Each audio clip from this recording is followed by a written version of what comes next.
The man who kept spending his days, once upon a time, in a quiet village surrounded by mountains, there lived a 24-year-old young man named Marco. Marco was not poor, but he lived as though his days had no price. Each morning, he woke up with plans in his mind. He would tell himself that today would be different. Today he would begin the work he kept delaying. Today he would visit the people he loved. Today he would learn, build, change, and become someone better. But morning became afternoon. Afternoon became evening, and evening disappeared into another night.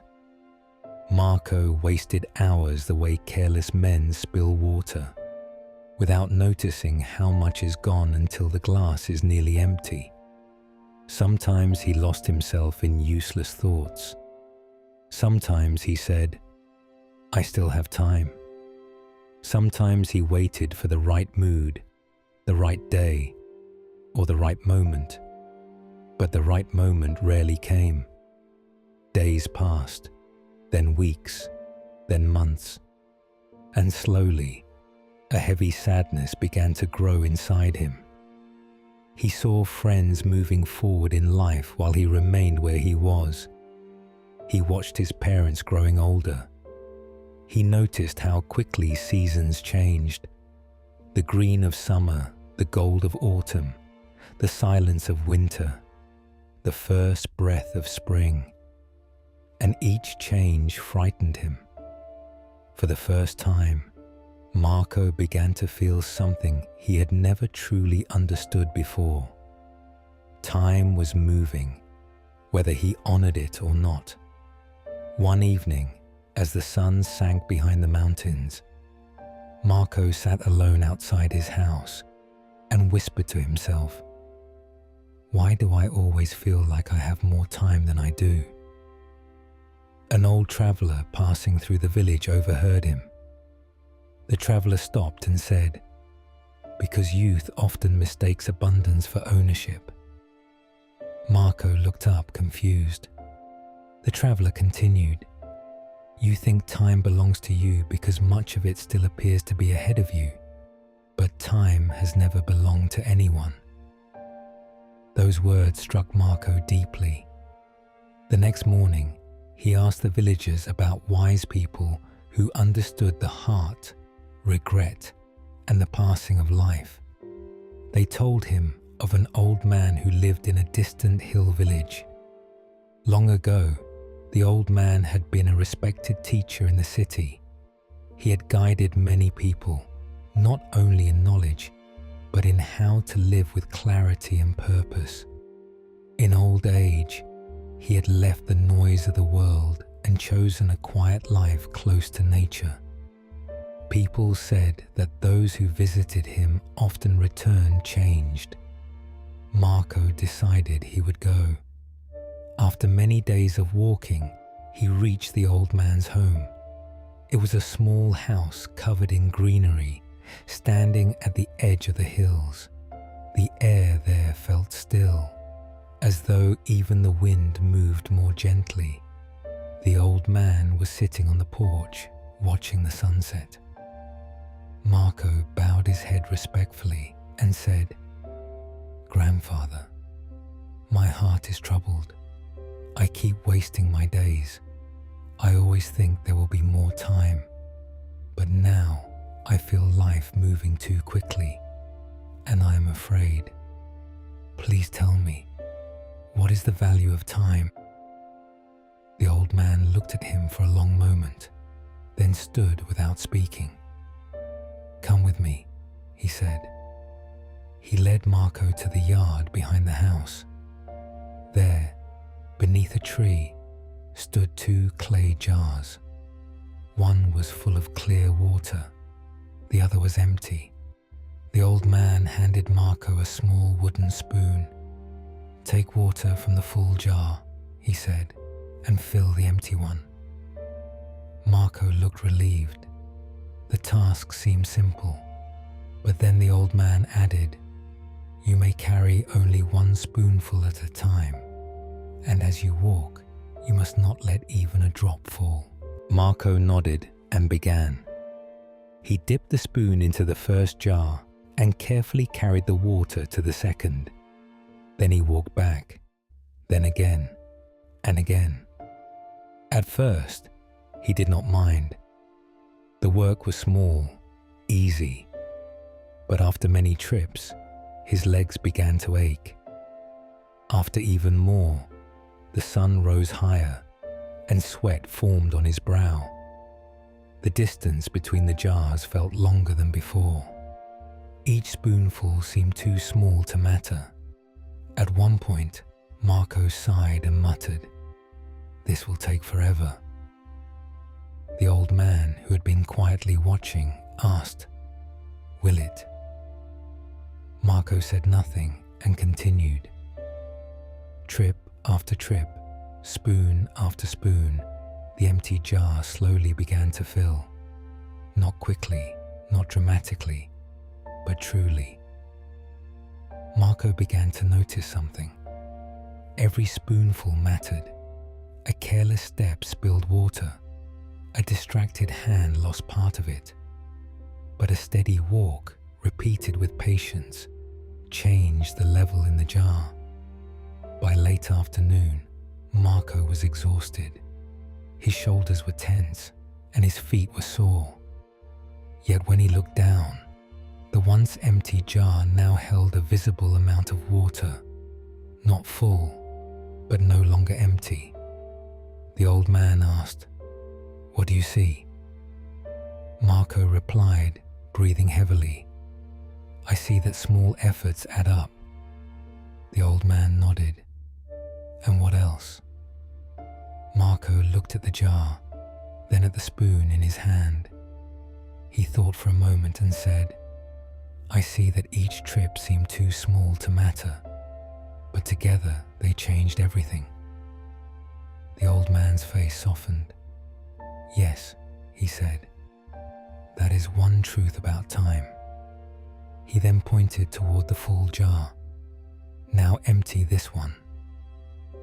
Marco frowned. "With the spoon?" "Yes." So Marco began again.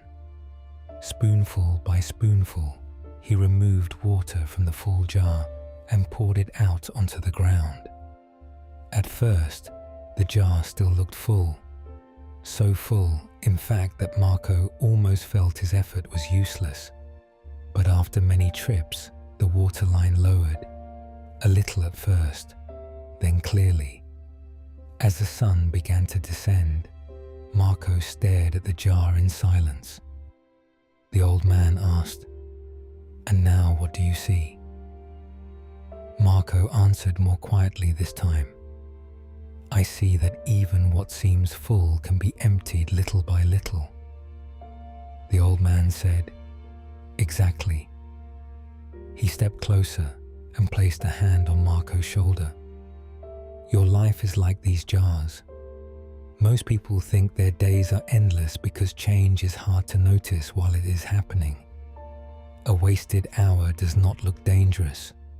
A delayed dream does not look dead. A missed visit does not feel final.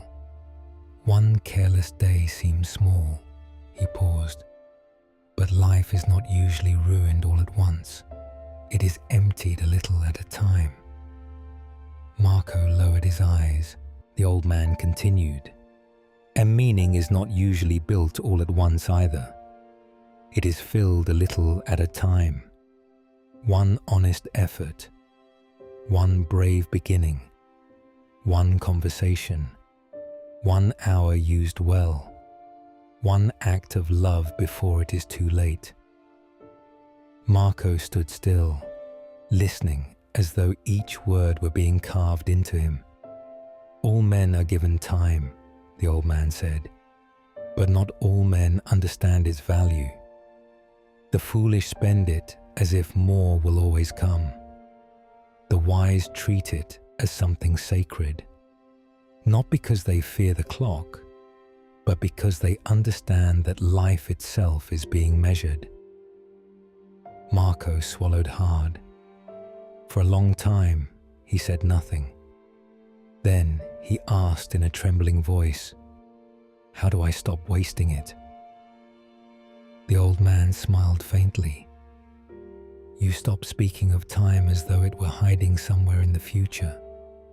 You use the hour that is already in your hand." He took the spoon from Marco and placed it gently in his palm again. This is what most people do not understand. You do not honor time by thinking about it.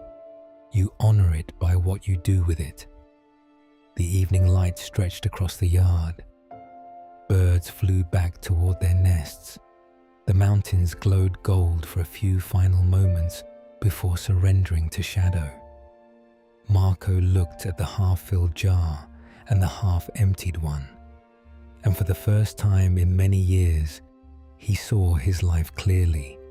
He saw the mornings he had wasted waiting to feel ready.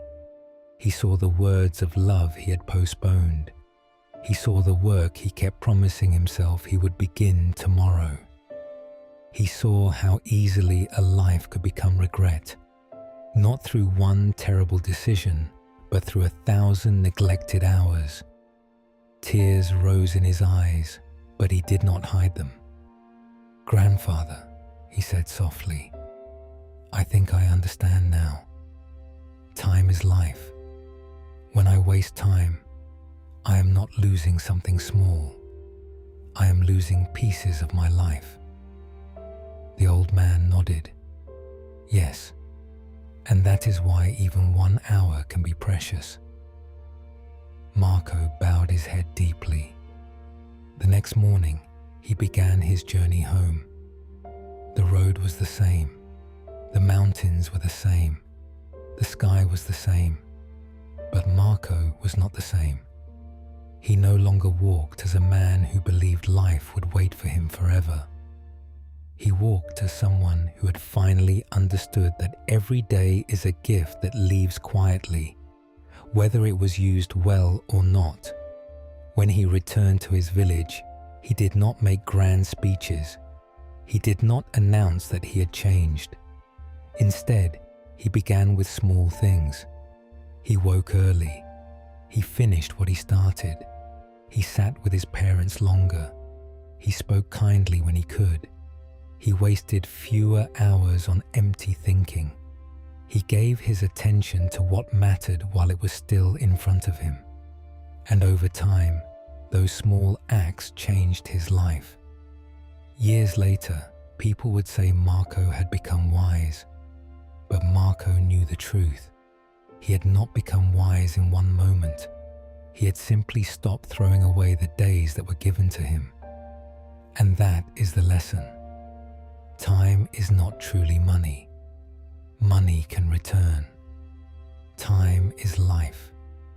Once spent, it does not come back. So do not wait to live well. Do not wait to love well. Do not wait to begin. The hour in your hand is the one that matters.